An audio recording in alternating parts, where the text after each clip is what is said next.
Sa mga gusto po ng gamit na 10 elemento ng bundok Banahaw, yan po. Pinalilimusan ko po yan. Sa may gusto po, mag-text po kayo sa aking number at pag-usapan po natin kung magkano. Mura lang po ito. Kailangan ko talaga kasi ng pera at ito'y subok na po. Matagal ko na itong ginagamit at hanggang ngayon ay narito pa rin. Ito po ang ating Panginoong Hesukristo na nakalipa.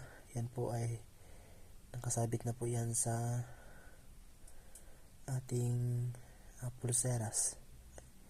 Medyo hindi po siya nagpapakita kasi yan po ay may bisa. Yan po ay medyo malinaw pero ayaw niya talagang magpakita. Ito po naman po ay ayaw po talaga magpakita. Yan po yung likod niya. At ito naman po ay protection ito sa bala. Sarili kong gawa ito. Ito po ay napakalakas talaga nito. Meron po itong mga orasyon na laman sa loob. Yan po. Makikita niyo po yan.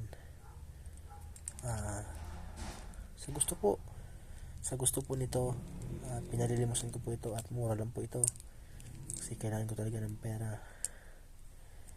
Ito po ay pasensya na po kayo kung medyo marumi kasi lagi ko itong ginagamit at ngayon ay palilimusan ko sa inyo kasi kailangan ko talaga ng pera. Ito po ay pampaswerte po, proteksyon sa kulang barang at walipad hangin tigal po at anumang masamang espiritu.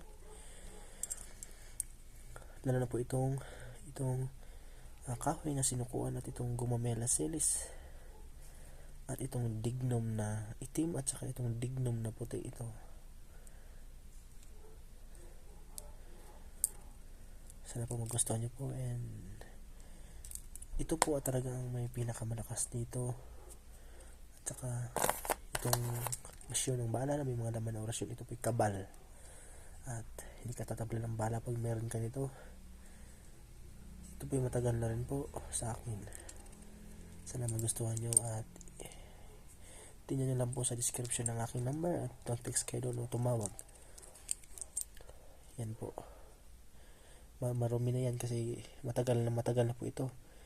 Halos ilang taon na rin ito.